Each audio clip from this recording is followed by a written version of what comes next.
ನಮಸ್ಕಾರ. ಹಾಯ್ ಗುಲ್ಬರ್ಗ ಯೂಟ್ಯೂಬ್ಗೆ ಸ್ವಾಗತ. ನಾನು ಸಂಗರಾಜ್ ವಾಲಿಕರ್. ಇವತ್ತು ದೇಶಾದ್ಯಂತ ಬೌದ್ಧ ಭಿಕ್ಕುಗಳ ಪರವಾಗಿ ಬ್ರಾಹ್ಮಣಶಾಹಿಗಳ ವಿರುದ್ಧ ಹೋರಾಟ ನಡೆದಿದೆ.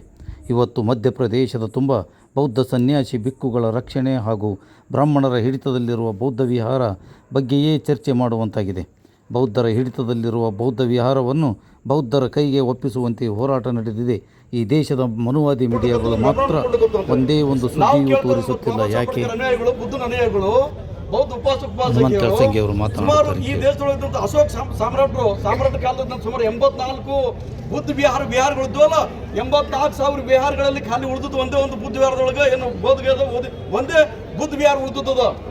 ಇದು ಅದನ್ನೇನಪ್ಪ ಈಗ ಅದು ಈಗ ಬ್ರಾಹ್ಮಣರ ಕಬ್ಜಾದಲ್ಲಿ ಇದ್ದದ. ನಾವು ಹೇಳಕ್ಕಿದ್ರೆ ಬಹಳ ಶಾಂತಿ ರೀತಿಯಿಂದ ಬಂತೇಜ್ ಹೇಳ್ದಂಗೆ ಬಹಳ ಶಾಂತಿ ರೀತಿಯಿಂದ ನಾವು ಯಾವುದೇ ಮಾರ್ಗದೊಳಗೆ ಇವತ್ತು ಹೋರಾಟ ಮಾಡಕತ್ತಿದ್ದೀವಿ. ಆಲ್ ಓವರ್ ಇಂಡಿಯಾದೊಳಗೆ ಇವತ್ತು ಮಹಾರಾಷ್ಟ್ರ ಒಳಗಾಯ್ತು, ನಾಗ್ಪುರ ಒಳಗಾಗ್ತದ, ಬಿಹಾರದೊಳಗಂತೂ ನಿರಂತರ ಹೋರಾಟಗಳು ನಡೆದವ. ಇವತ್ತು ಕರ್ನಾಟಕದ ಗುಲ್ಬರ್ಗದಾಗ ಭಾಳ ದೊಡ್ಡ ಪ್ರಮಾಣ ಪ್ರೊಸೆಷನ್ ಆಯ್ತು ಇವತ್ತು. ಆಮೇಲೆ ಬಿಜಾಪುರದ ಆಗುದು, ಈಗ ಆಂಧ್ರ ಪ್ರದೇಶ ತಯಾರು ಮಾಡಕತ್ತದು. 5ನೇ ತಾರೀಕಿಗೆ ಇಡೀ ದೇಶಾದ್ಯಂತ ಬಂತೇಜಗಳ ನೇತೃತ್ವದಲ್ಲಿ ಭಾಳ ದೊಡ್ಡ ಪ್ರಮಾಣದ ಹೋರಾಟ ಅಶೋಕ ಜಯಂತಿ ಆಚರಣೆ ಮಾಡೋ ಮುಖಾಂತರ ಮಾಡಕತ್ತದು. ನಾವು ಹೇಳೋದು ಇಷ್ಟನ್ನೇ, ಇವತ್ತಿನ ಪ್ರೊಸೆಷನ್ ಮುಖಾಂತರ ಸರ್ಕಾರಕ್ಕೆ, ಕೇಂದ್ರ ಸರ್ಕಾರಕ್ಕೆ 84,000 ಬುದ್ಧ ವಿಹಾರಗಳು ನೀವು ಕಬ್ಜಾ ಮಾಡ್ಕೊಂಡು ಹಿಂದೂ ಮಂದಿರ ಮಾಡ್ಕೊಂಡು ಕೂತಿದ್ರಲ್ಲ, ನಾವು ಅದ್ರ ಬಗ್ಗೆ ಧ್ವನಿ ಎತ್ತಲ್ಕತ್ತಿಲ್ಲ. ಬುದ್ಧ ವಿಹಾರದೇನು ಬೋಧಗಂತ ಬುದ್ಧ ವಿಹಾರ ಕಬ್ಜಾ ಮಾಡ್ಕೊಂಡು ಕೂತಿದ್ರಲ್ಲ, ಅದು ಒಂದು ನಮ್ಗೆ ಬಿಟ್ಟು ಕೊಡ್ರಿ.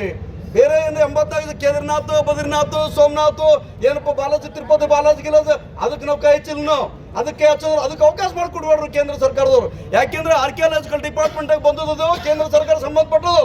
ಅಂಡ್ 1949 BT ಆಕ್ಟ್ ಏನು ಈ ನಿತೀಶ್ ಕುಮಾರ್ ಸರ್ಕಾರದವ್ರು ಇದ್ದೀರಿ ನೀವು ಕೇಂದ್ರ ಸುಪ್ರೀಂ ಕೋರ್ಟ್ ಹೋದಂಥ ಸಂದರ್ಭದೊಳಗ ಕೋರ್ಟ್ ಆರ್ಡರ್ ಮಾಡೋದೇನಪ್ಪ ಅಂದ್ರೆ ಅದು ಸರ್ಕಾರದವರು ಮಾಡಿದಂಥ ಕಾನೂನು ಇದ್ದಿದ್ದರಿಂದ ಸರ್ಕಾರದವ್ರಿಗೆ ರಾಜ್ಯ ಸರ್ಕಾರದವ್ರನ್ನಪ್ಪ ರಿಪೀಲ್ ಮಾಡಕ್ಕೆ ಸಾಧ್ಯತೆ ಅದ.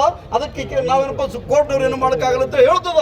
ಅದಕ್ಕಾಗಿ ನಿತೀಶ್ ಕುಮಾರ್ ಗೌರ್ಮೆಂಟ್ದವರು, ನಿತೀಶ್ ಕುಮಾರ್ ಸರ್ಕಾರದಂಥ ಮಂತ್ರಿ MLAಗಳು, ನಿತೀಶ್ ಕುಮಾರ್ ಸರ್ಕಾರದ ಮಂತ್ರಿಗಳು ಕೂಡ ಈ ಏನಪ್ಪ BT ಆಕ್ಟ್ 1949 ನಡೀತದ, ಇದು ರಿಪೀಲ್ ಮಾಡ್ಬೇಕು, ಇದು ರದ್ದುಪಡಿಸ್ಕೊಡ್ಬೇಕು ಅಂತೇಳಿ ರದ್ದುಪಡಿಸ್ಬೇಕಂತೇಳಿ ಒತ್ತಾಯ ಮಾಡ್ಲಿಕ್ಕಂತೂ ಕೂಡ ಇದು ಯಾರು ಅಲ್ಲಿದ್ದಂಥ ಮನುವಾದಿ ಮನಸ್ಥಿತರ ಕೇಳಕ್ಕೆ ಅಲ್ಲ.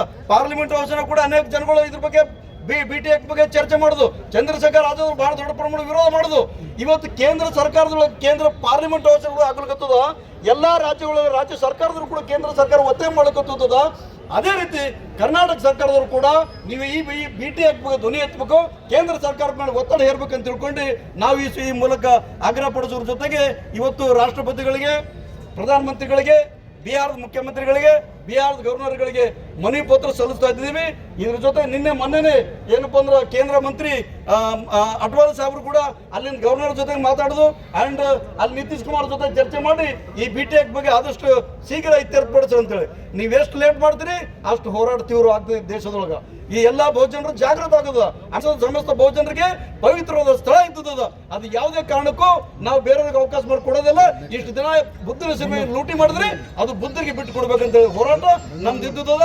ಇವತ್ತು ಆ ಮೂಲಕ ನಾವೇನಪ್ಪ ಇಲ್ಲಿ ಬಂದಂತ ಸಂದರ್ಭದಲ್ಲಿ ನಾನು ಬುದ್ಧನ ನೆಲೆನಿಂದ ಬಂದಿನ ಮಾತು ನೆನೆಸಬೇಕಾದಂತ ನನ್ನ ಅನಿವಾರ್ಯತೆ ಅಂತ ಹೇಳಕ್ ಇಷ್ಟಪಡ್ತೀನಿ. ಈ ಭಾಗದ ಇಡೀ ಅದು ಮಹಾವೀರ ಮುಖ್ಯ ಕೂಡ ನೋಡುತ್ತದೆ. ದಯವಿಟ್ಟು ಅಲ್ಲಿರುವಂತ ಮನುವಾದಿಗಳಾಗಿರ್ಬೋದು, ಇನ್ನೊಬ್ಬರ ಆಗಿರ್ಬೋದು, ಅಲ್ಲಿನ ನೀವು ಮುಕ್ತಿ ಪಡ್ಕೋಬೇಕಂತಂದ್ರೆ ಎಚ್ಚೆತ್ತುಕೊಂಡಿದ್ದಾರೆ. ಮುಂದಿನ ದಿನಗಳಲ್ಲಿ ಬಹಳ ದೊಡ್ಡ ಹೋರಾಟ ಅವಕಾಶ ಮಾಡಿಕೊಡ್ಬಾರ್ದು.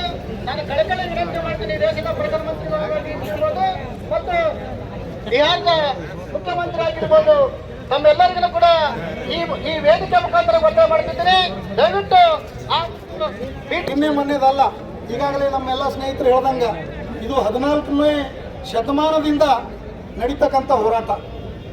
ನಮ್ಮ ಮುಖಂಡರು ಮಾತಾಡ್ತಾ ಹೇಳಿದ್ರು, ತಿರುಪತಿ ಮಂದಿರ ಕೇಳ್ತಾ ಇಲ್ಲ, ಪುರಿ ಜಗನ್ನಾಥನ ದೇವಾಲಯ ಕೇಳ್ತಾ ಇಲ್ಲ ಅಂತೇಳಿ.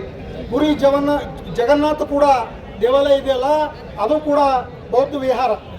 ಆ ಒಂದು ಬುದ್ಧರಿಗೆ ಒಪ್ಪಿಸ್ಬೇಕಂತೇಳಿ 16ನೇ ಶತಮಾನದಲ್ಲಿ 100 ಜನ ಮಹಿಳೆಯರು, ಪುರುಷರು ಬೆತ್ತಲೆ ಮೆರವಣಿಗೆ ಮಾಡಿರ್ತಕ್ಕಂಥದ್ದು, ಅವರ ಕೊಲೆ ಆಗಿರ್ತಕ್ಕಂಥದ್ದು ಇತಿಹಾಸ ಇದೆ.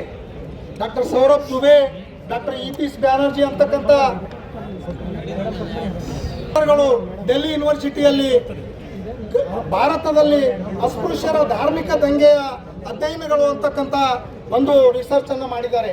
ಅದರಲ್ಲಿ ಇಡೀ ದೇಶದಲ್ಲಿ ನಿರಂತರವಾಗಿ ಬೌದ್ಧ ವಿಹಾರಗಳು ಮತ್ತು ಬುದ್ಧನ ಅವಶೇಷಗಳನ್ನು ಏನು 84,000 ಸ್ತೂಪಗಳನ್ನು ಸಾಮ್ರಾಟ್ ಅಶೋಕ್ ನಿರ್ಮಿಸಿದ್ರು. ಆ ಸ್ತೂಪಗಳ ವಿಮೋಚನೆಗಾಗಿ ಏನು ಬಿಹಾರದಲ್ಲಿರ್ತಕ್ಕಂಥ ಭಗವಾನ್ ಬುದ್ಧರಿಗೆ ಜ್ಞಾನೋದಯ ಆಗಿರ್ತಕ್ಕಂಥ ಪವಿತ್ರವಾದಂಥ ಸ್ಥಳವಾಗಿ ಅಲ್ಲಿ ನಡೆದಿರ್ತಕ್ಕಂಥ ಚಳವಳಿಗೆ ಒಂದು ನೈತಿಕವಾಗಿ ಬೆಂಬಲ ಕೊಡ್ತಕ್ಕಂಥ ಸಂದರ್ಭದಲ್ಲಿ ಇವತ್ತು ಮಾನ್ಯ ರಾಷ್ಟ್ರಪತಿಯವರಿಗೆ ಮನವಿ ಕೂಡ ಸಲ್ಲಿಸ್ತಕ್ಕಂಥ ಒಂದು ಮನವಿ ಅರ್ಜಿಯನ್ನು ಇವತ್ತು ತಮ್ಮೆಲ್ಲರ ಮುಂದೆ ಓದಿ ಹೇಳ್ತಾ ಇದ್ದೀನಿ. ಶ್ರೀಮತಿ ದ್ರೌಪದಿ ಮುರ್ಮುರವರು ಘನವ್ಯಕ್ತ ರಾಷ್ಟ್ರಪತಿಗಳು, ಭಾರತ ಸರ್ಕಾರ, ಮಾನ್ಯ ಜಿಲ್ಲಾಧಿಕಾರಿಗಳು ಕಲಬುರಗಿ ಕರ್ನಾಟಕ ರಾಜ್ಯ ಇವರ ಮುಖಾಂತರ ಬುದ್ಧಗೆಯ ಜಗತ್ತಿನ ಪವಿತ್ರವಾದ ಸ್ಥಳ ರಾಜಕುಮಾರ್ ಸಿದ್ಧಾರ್ಥ ಬೋಧಿ ಜ್ಞಾನ ಪಡೆದು ಭಗವಾನ್ ಬುದ್ಧನಾದ ಎಲ್ಲಿವರೆಗೆ ಅದನ್ನ ನಮಗೆ ಒಪ್ಪಿಸುವುದಿಲ್ಲೋ, ನಮ್ಮ ಒಂದು ಬೌದ್ಧರ ಆಸ್ತಿಯನ್ನು ನಮ್ಮ ಬೌದ್ಧರು ಒಪ್ಪಿಸ ಅಲ್ಲಿವರೆಗೆ ನಿರಂತರವಾಗಿ ನಾವು ಸಂಘದವರು, ಉಪಾಸಕ ಸಂಘದವರು, ವಿಂಟರ್ ಎಲ್ಲ ತುಂಬಾ ಅಂತಾರಾಷ್ಟ್ರೀಯ ತುಂಬಾ ಇದನ್ನ ಚಳವಳಿ ಮುಖಾಂತರ, ಸತ್ಯಾಗ್ರಹದ ಮುಖಾಂತರ ನಿರಂತರವಾಗಿ ಇದು ಎಡಬಿಡದೆ ನಾವು ವಿರೋಧ ಮಾಡ್ತೇವೆ ಅಂತ ಹೇಳಿ ತಮಗೆ ಈ ಮುಖಾಂತರ ಸಂದೇಶವನ್ನು ಕೊಡ್ತಾ ಇದ್ದೇವೆ. ಇಲ್ಲಿ ಹಿಂದೂಗಳ ದೇವಸ್ಥಾನ ಹಿಂದೂಗಳ ಕೈಯಲ್ಲಿ ಇರಬೇಕು ಎಂದು ಬೊಗಳುವ ಮೀಡಿಯಾಗಳು ಈಗ ಬುದ್ಧಗಯಾದ ಬುದ್ಧ ವಿಹಾರದ ಬಗ್ಗೆ ಯಾಕೆ ಮಾತನಾಡುತ್ತಿಲ್ಲ? ಬೌದ್ಧರ ದೇವಸ್ಥಾನ ಬೌದ್ಧರಿಗೆ ಯಾಕೆ ಒಪ್ಪಿಸುತ್ತಿಲ್ಲ?